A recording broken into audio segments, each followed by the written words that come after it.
Hello students, मैं professor Sunil Bakliwal, founder and director Pharmalab academy Pune, आप लोगों के लिए diploma in pharmacy exit exam and pharmacist recruitment exams की प्रिपरेशन के लिए ऑनलाइन लेक्चर सीरीज लेकर आया हूँ। इस ऑनलाइन लेक्चर सीरीज में हम लोग exit exam and pharmacist recruitment exam से रिलेटेड जो इम्पोर्टेंट सब्जेक्ट्स है, टॉपिक्स है, कंसेप्ट है, उनके की पॉइंट्स एंड एमसीक्यूज डिस्कस करते हैं। आज का हमारा ये 6th लेक्चर है।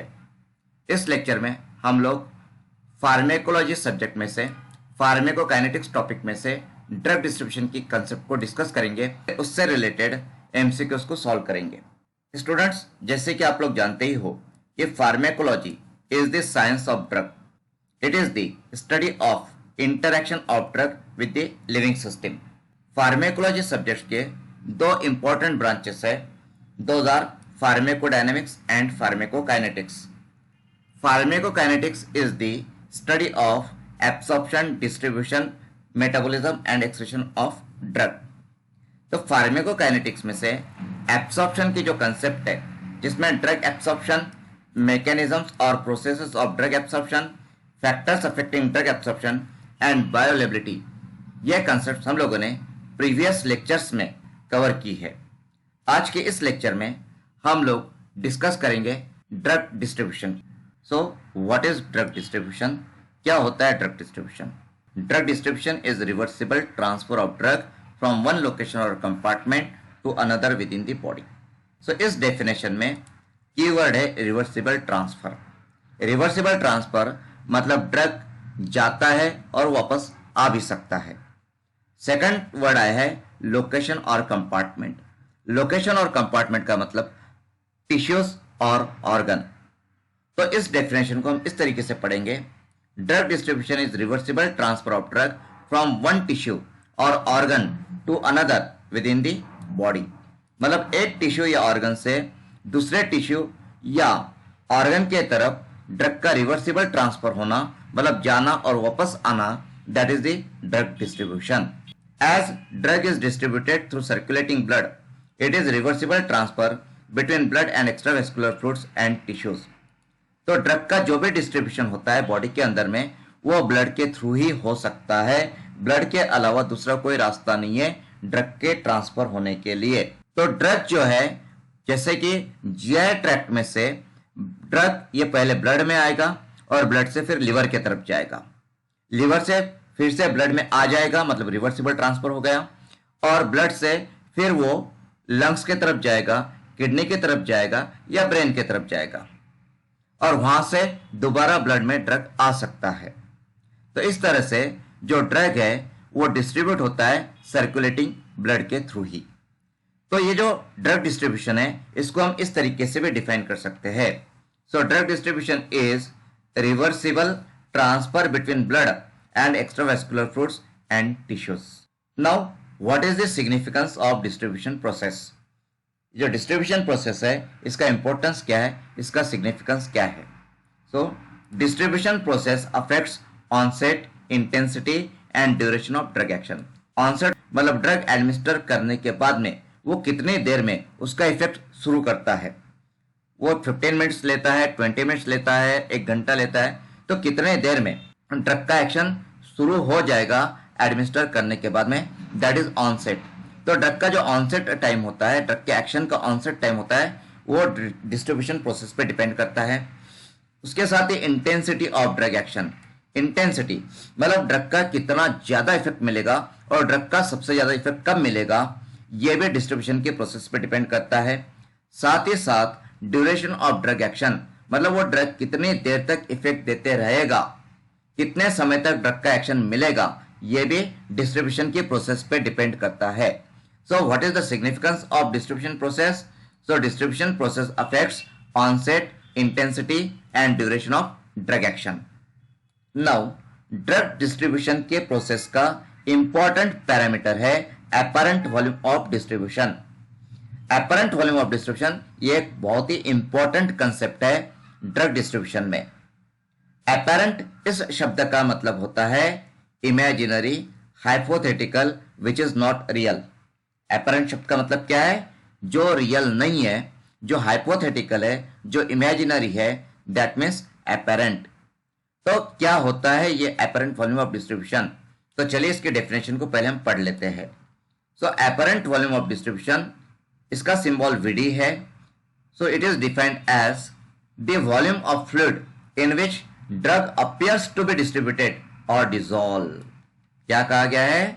वॉल्यूम ऑफ फ्लूइड मतलब कितना litre body fluid, in which drug appears मतलब ऐसा लगता है, ऐसा दिखाई देता है कि ड्रग डिस्ट्रीब्यूट हुआ है या डिसॉल्व हो गया है।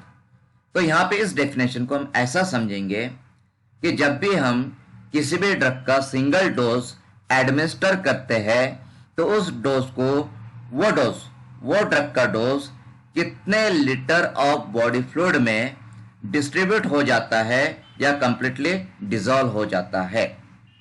इसको हम ऐसा भी बोलेंगे कि सिंगल डोज ऑफ ड्रग को कंप्लीटली डिस्ट्रीब्यूट होने के लिए, कंप्लीटली डिसॉल्व होने के लिए जो वॉल्यूम ऑफ बॉडी फ्लूइड लगता है, मतलब जितना लीटर बॉडी फ्लूइड लगता है, that is the apparent volume of body fluid. ठीक है, अब इसे अपेरेंट क्यों कहा गया है, मतलब इसे इमेजिनरी क्यों कहा गया है? तो देखिए मैं आपको एग्जांपल देता हूं। जैसे कि क्लोरोक्विन ड्रग है, क्लोरोक्विन एंटी मलेरियल ड्रग है। क्लोरोक्विन ड्रग का जो अपेरेंट वॉल्यूम ऑफ डिस्ट्रीब्यूशन है वो है 200 लीटर पर केजी। कितना है? 200 लीटर पर केजी। अब 200 लीटर पर केजी है, मतलब जिसका बॉडी वेट 1 किलोग्राम होगा तो उसके बॉडी में 200 लीटर बॉडी फ्लूइड लगेगा क्लोरोक्विन को कंप्लीटली डिस्ट्रीब्यूट करने के लिए। अगर पर केजी के लिए 200 लीटर है तो नॉर्मली किसी पर्सन का वेट यदि 70 केजी है, 70 किलोग्राम वेट अगर है तो बॉडी वेट की है, मतलब तो उसके अंदर जो अपेरेंट वॉल्यूम ऑफ डिस्ट्रीब्यूशन रहेगा क्लोरोक्विन का वो हो जाएगा 14,000 लीटर। तो किसी व्यक्ति का बॉडी वेट यदि 70 केजी है तो उस व्यक्ति में, उस पर्सन में क्लोरोक्विन एंटी मलेरियल ड्रग को कंप्लीटली डिस्ट्रीब्यूट होने के लिए, कंप्लीटली डिसॉल्व होने के लिए 14,000 लीटर इतना बॉडी फ्लूइड लगेगा। अब हमारे बॉडी में बॉडी फ्लूइड कितना होता है? तो नॉर्मली हमारा जो बॉडी वेट होता है, बॉडी वेट के 60 to 70% ये बॉडी फ्लूइड होता है। बॉडी वेट का 60 to 70% बॉडी फ्लूइड होता है, मतलब 70 केजी यदि किसी का वेट है, बॉडी वेट है, तो उसके बॉडी में नियर अबाउट 42 लीटर इतना बॉडी फ्लूइड रहेगा। तो बॉडी में फ्लूइड कितना है? 42 लीटर। एंड क्लोरोक्विन का वॉल्यूम ऑफ डिस्ट्रीब्यूशन कितना आ रहा है? तो 14,000 लीटर। तो ये पॉसिबल ही नहीं है। 14,000 लीटर बॉडी फ्लूइड किसी के बॉडी में होना ये पॉसिबल नहीं है। But it is the volume of distribution for chloroquine. तो ये इमेजिनरी है, ये हाइपोथेटिकल है, ये रियल नहीं है। तो that's why it is apparent. ठीक है, सो अपेरेंट वॉल्यूम ऑफ डिस्ट्रीब्यूशन के लिए कहा गया है it is not a true anatomic और फिजियोलॉजिक वॉल्यूम। अब ये जो अपेरेंट वॉल्यूम ऑफ डिस्ट्रीब्यूशन है, इसका इंपॉर्टेंस क्या है, इसका सिग्निफिकेंस क्या है, ये क्यों जरूरी होता है? तो चलिए देखते हैं। So drugs having high VD values distribute deeply into body tissues and are removed slowly from the body. These drugs are more toxic to the body. तो जिस ड्रग का वीडी मतलब apparent volume of distribution higher होता है, ऐसे drugs body में deeply distribute होते हैं। डीपली डिस्ट्रीब्यूट होते हैं मतलब वो मैक्सिमम डिस्ट्रीब्यूशन उनका बॉडी में होता है। बॉडी के हर एक टिश्यू तक, हर एक ऑर्गन तक वो ड्रग्स पहुंचते हैं। और यदि कोई भी ड्रग किसी टिश्यू में जा रहा है, किसी ऑर्गन में जा रहा है, तो वो ड्रग वहां पे कोई ना कोई इफेक्ट जरूर प्रोड्यूस करेगा। अब यदि कोई ड्रग ऐसे टिश्यू में जा रहा है, ऐसे ऑर्गन में जा रहा है जहां पे कि उसका एक्शन एक्सपेक्टेड नहीं है, उस ऑर्गन पे वो ड्रग ने इफेक्ट प्रोड्यूस नहीं करना चाहिए, बट वहां पे यदि वो ड्रग इफेक्ट प्रोड्यूस कर रहा है तो उसे हम साइड इफेक्ट बोलते हैं, और ये साइड इफेक्ट टॉक्सिक भी हो सकते हैं। फॉर एग्जाम्पल, यदि हम ब्लड प्रेशर को कंट्रोल करने के लिए एंटी हाइपरटेंसिव ड्रग दे रहे हैं और वो एंटी हाइपरटेंसिव ड्रग जो कि हार्ट पे और ब्लड वेसल्स पे एक्ट करना चाहिए, वो ड्रग यदि ब्रेन में जा रहा है और सीएनएस डिप्रेशन प्रोड्यूस कर रहा है, तो ये उसका साइड इफेक्ट हो गया है। यदि हम लोग एनएसएआईडी ड्रग देते हैं, non steroidal anti inflammatory drug, जैसे कि एस्पिरिन है, तो हम ये एक्सपेक्ट करते हैं कि ये ड्रग जो है इसने सिर्फ इन्फ्लामेशन को कम करना चाहिए या फिर एंटीपायरेटिक इफेक्ट प्रोड्यूस करना चाहिए। बट यदि ये ड्रग स्टमक में जाकर के एसिड सिक्रेशन बढ़ा देता है, तो ये उसका साइड इफेक्ट है, टॉक्सिक इफेक्ट है। तो जो ड्रग्स का apparent volume of distribution higher होता है, ऐसे ड्रग्स बहुत से ऑर्गन्स में, बहुत से टिश्यूज में डिस्ट्रीब्यूट हो जाते हैं, जो कि अनएक्सपेक्टेड होता है, वो डिजायरेबल नहीं होता है।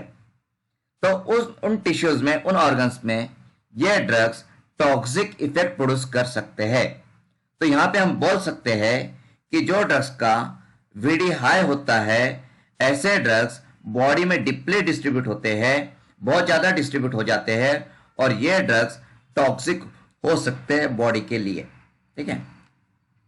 Then drugs extensively bound to plasma proteins are largely restricted to vascular compartment and have low VD values.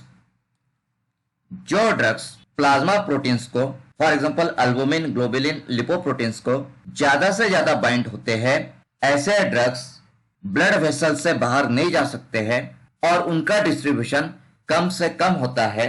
तो ऐसे ड्रग्स का वीडी मतलब एपरेंट वॉल्यूम ऑफ डिस्ट्रीब्यूशन लो होता है।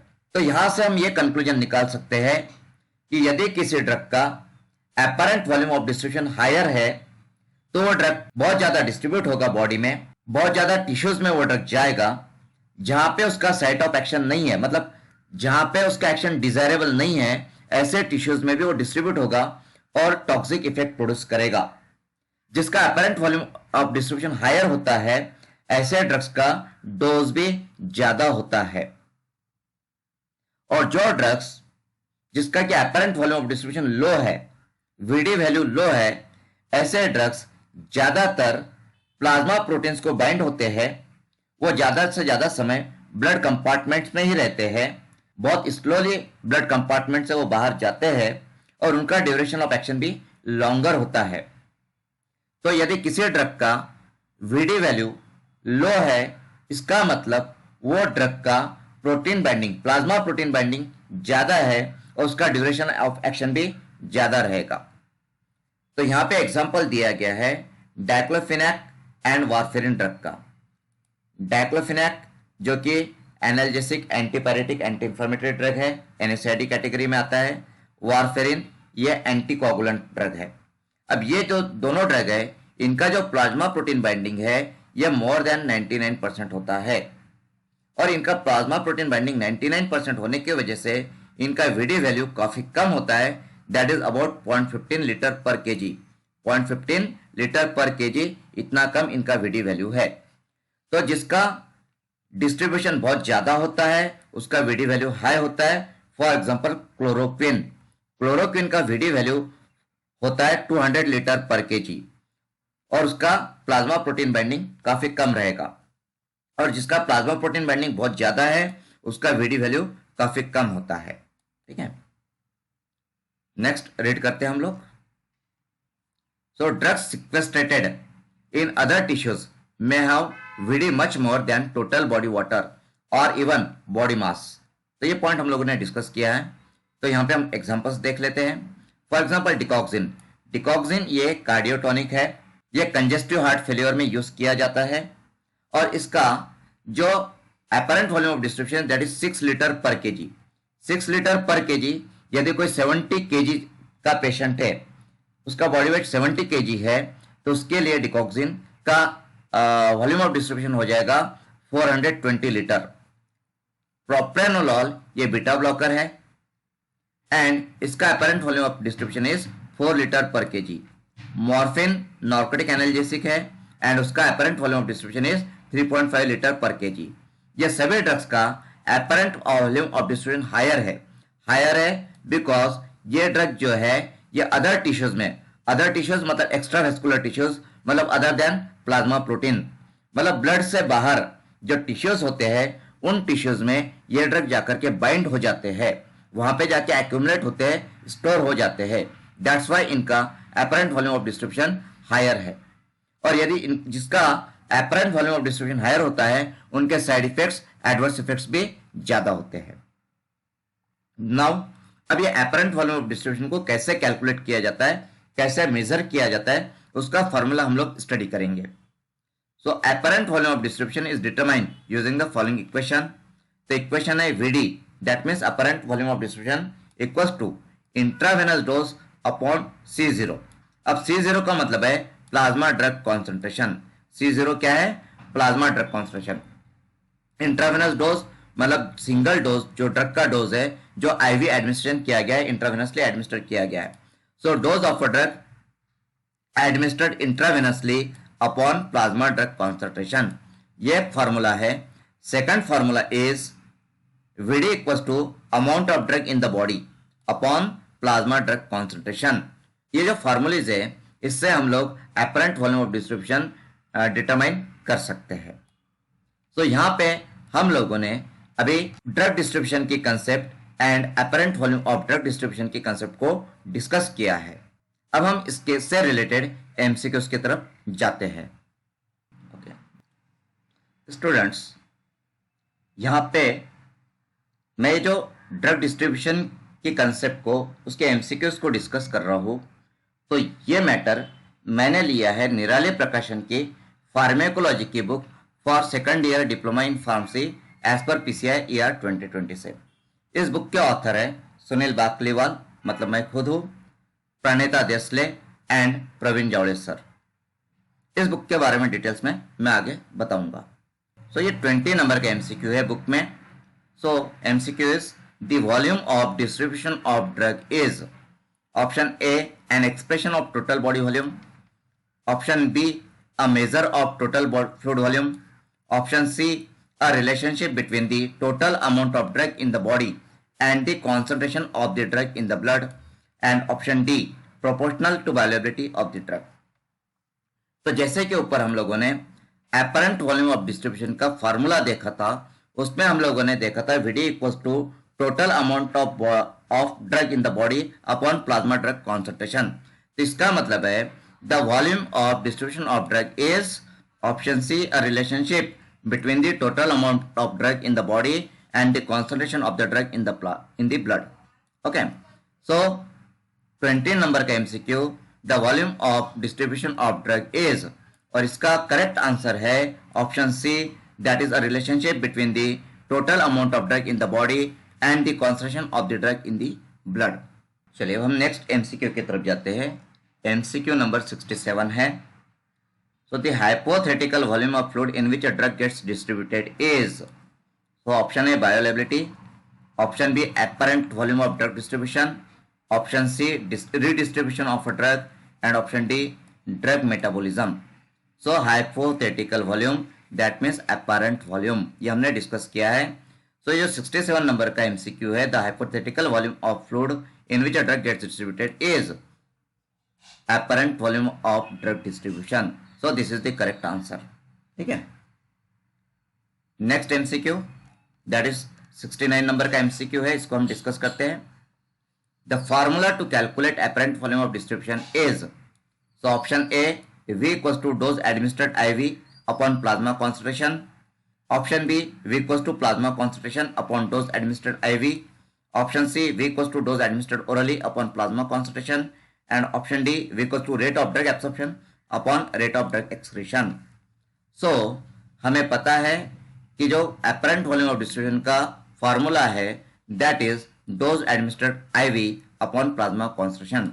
so the correct answer for this MCQ is option A, that is V equals to dose administered IV upon plasma drug concentration। okay, then next MCQ is 70 number का MCQ है। Which of the following characteristics is most likely to be associated with a high apparent volume of distribution? तो high apparent volume of distribution के जो characteristics है वो हमने discuss किए हैं। इसमें मैंने आपको बताया है कि जिसका high apparent volume of distribution होता है वो बॉडी में बहुत ज़्यादा डिस्ट्रीब्यूट होता है। उसका जो बॉडी डिफरेंट टिश्यूज होते हैं अदर दैन प्लाज्मा या ब्लड के बाहर में जो भी टिश्यूज होते हैं उसके साथ में उसका बहुत स्ट्रॉन्ग बाइंडिंग होता है, एफिनिटी होता है। तो यहाँ पे जो ऑप्शन है तो ऑप्शंस में ऑप्शन है penetration across the blood brain barrier, option B extensive binding to plasma protein, option C distribution into total body water and option D extensive binding to tissue constituents. So जो most likely associated characteristics है high apparent volume distribution का, that is the option D extensive binding to tissue constituents. So 70 number का जो MCQ है इसका correct answer है option D extensive binding to tissue constituents. Then next MCQ की तरफ हम चलते हैं। MCQ number 72, if a drug shows small volume of distribution VD it is likely that this drug, अगर हमने डिस्कस किया है अगर किसी ड्रग का स्मॉल वॉल्यूम ऑफ डिस्ट्रीब्यूशन है तो प्लाज्मा प्रोटीन को बाइंड रहेगा और वो प्लाज्मा में ज्यादा देर तक रहेगा, उसका एक्स्ट्रा वेस्कुलर डिस्ट्रीब्यूशन काफी कम रहेगा। So option A has a short biological life, option B does not accumulate in various tissues and organs, option C not bioavailable and option D will not be effective. तो यदि drug का small volume of distribution है तो वो drug other tissues या organs में accumulate नहीं होता है, तो इसका करेक्ट आंसर है option B does not accumulate in various tissues and organs. Next MCQ देखते हैं, MCQ number 74। So following intravenous administration drugs are distributed fastest to. तो ड्रग का जो डिस्ट्रीब्यूशन होता है किसी भी टिश्यू को ऑर्गन्स को, वो उस ऑर्गन के ब्लड सप्लाई पे मतलब ये परफ्यूजन रेट पे डिपेंड करता है। परफ्यूजन रेट का मतलब होता है कि कितने रेट से ब्लड सप्लाई, कितने फास्ट ब्लड सप्लाई, कितने स्पीड से ब्लड सप्लाई उस ऑर्गन को, उस टिश्यू को हो रहा है। तो यहाँ पे अगर हम ऑप्शंस की बात करें तो जैसे यहाँ पे ऑप्शन ए में है skin, kidney and brain, option B में है liver, kidney and brain, option C में है liver, adipose and brain and option D में है लिवर, किडनी एंड एडिपोज। अगर ये चारों ऑप्शंस की हम बात करते हैं तो इन चारों ऑप्शन में से ये जो बी ऑप्शन है इसमें हम देखेंगे कि लिवर, किडनी एंड ब्रेन के लिए जो ब्लड सप्लाई है वो काफी स्पीड से होता है, काफी फास्ट होता है as compare to skin, adipose. तो स्किन और एडिपोज के कंपैरिजन में लिवर, किडनी एंड ब्रेन को ब्लड सप्लाई ज्यादा होता है, फास्ट होता है, मतलब जो उसका ब्लड परफ्यूजन है, परफ्यूजन रेट, वो परफ्यूजन रेट काफी हाई होता है and that's why the correct answer is option B the liver, kidney and brain. Okay students, आज का जो टॉपिक ड्रग डिस्ट्रीब्यूशन हम लोगों ने डिस्कस किया है उसके एमसीक्यूज हम लोगों ने डिस्कस किए हैं। तो वो मैंने लिया है निराली प्रकाशन की फार्मेकोलॉजी की book for second year diploma in pharmacy as per PCI year 2020 से। इस बुक के ऑथर्स है Sunil Bakliwal, director Pharmalab academy Pune, Praneta Desle, principal Shaneshwar Shikshan Prasarak Mandal, college of pharmacy Dhule and Pravin Javade, senior lecturer, Bharati Vidyapeeth institute of pharmacy Pune. इस बुक में मोर देन 500 एमसीक्यूज दिए गए हैं for the preparation of DPE and government pharmacist recruitment exam. ये बुक आपके एनुअल एग्जाम्स के preparation के लिए और उसके साथ ही साथ एग्जिट एग्जाम और गवर्नमेंट फार्मासिस्ट रिक्रूटमेंट एग्जाम्स के लिए काफ़ी हेल्पफुल है। स्टूडेंट्स, निराली प्रकाशन का ही यह बुक है diploma in pharmacy exit examination. This book is based on PCI ER 2020 syllabus. इस बुक में आप लोगों की प्रैक्टिस के लिए, एग्जिट एग्जाम के प्रिपरेशन के लिए मोर देन 5000 एमसीक्यूज दिए गए हैं। इस बुक में आपके डिप्लोमा सिलेबस के सभी 11 सब्जेक्ट्स जैसे pharmaceutics, pharmaceutical chemistry, pharmacology, pharmacotherapeutics, pharmacy law and ethics, pharmacognosy, biochemistry and clinical pathology, social pharmacy, hospital and clinical pharmacy, community pharmacy and management and human anatomy and physiology, ये सभी 11 subjects की important concepts, key points and MCQs को cover किया गया है। इस book के authors है Sunil Bakliwal, founder and director Pharmalab academy and professor Pravin Javade, senior lecturer, Bharati Vidyapeeth institute of pharmacy Pune. Students, निराली प्रकाशन का ही फार्मासिस्ट रिक्रूटमेंट एग्जाम के लिए ये बुक है, फार्मासिस्ट रिक्रूटमेंट एग्जाम बुक। इसके ऑथर्स भी सुनील बाकलीवाल एंड प्रोफेसर प्रवीण जावड़े हैं। ये बुक बेस्ड डिफार्म एंड बीफार्म के सिलेबस पे। This book is the best source of revision. और इस बुक में मोर देन 5000 एमसीक्यूज प्रैक्टिस के लिए दिए गए हैं और इसमें प्रीवियस फार्मासिस्ट रिक्रूटमेंट एग्जाम्स के भी एमसीक्यूज कवर किए गए हैं। This book is useful for all kinds of pharmacist recruitment exams all over India. Students, ये हमारी वेबसाइट है www.pharmalabacademy.com। इस वेबसाइट पे टेस्ट पैकेजेस में हम लोगों ने pharmacist recruitment exam and exit exam की प्रिपरेशन के लिए टेस्ट पैकेजेस दिए हैं, सब्जेक्ट वाइज टेस्ट पैकेजेस। जैसे आप देख पा रहे हो, जैसे यहाँ पे pharmaceutical chemistry for diploma in pharmacy exit exam and pharmacist recruitment exam, hospital and clinical pharmacy, community pharmacy and management, pharmacy law and ethics. तो इस तरीके से सब्जेक्ट वाइज टेस्ट पैकेजेस इस वेबसाइट पे है। आप रिक्रूटमेंट एग्जाम और exit exam के लिए परफेक्ट प्रैक्टिस कर सकते हो। स्टूडेंट्स, हमने आज जो भी बुक्स को डिस्कस किया है तो वो बुक्स आपको हमारी इस वेबसाइट पे बुक्स इस टैब में मिल जाएंगे। जैसे यहाँ पे diploma in pharmacy exit examination, pharmacist recruitment exam, pharmacology, pharmacotherapeutics, ये सभी बुक्स है। यदि आप ये बुक्स को परचेस करना चाहते हो तो यहाँ पे बाय नाउ ऑप्शन है। बाय नाउ को क्लिक करके आप pragationline.com की वेबसाइट पे जा सकते हो, जहाँ पे आपको 15% डिस्काउंट पे ये बुक्स मिल जाएगी। तो स्टूडेंट्स, आज हम लोगों ने फार्मेकोलॉजी सब्जेक्ट में से फार्मेकोकाइनेटिक्स टॉपिक में से ड्रग डिस्ट्रीब्यूशन इस कंसेप्ट को डिस्कस किया है, उससे रिलेटेड की पॉइंट्स को हमने कवर किया है। नेक्स्ट लेक्चर में हम लोग फैक्टर्स अफेक्टिंग ड्रग डिस्ट्रीब्यूशन को कवर करेंगे। आज के लिए इतना ही। Now we will meet in the next lecture. Thank you very much.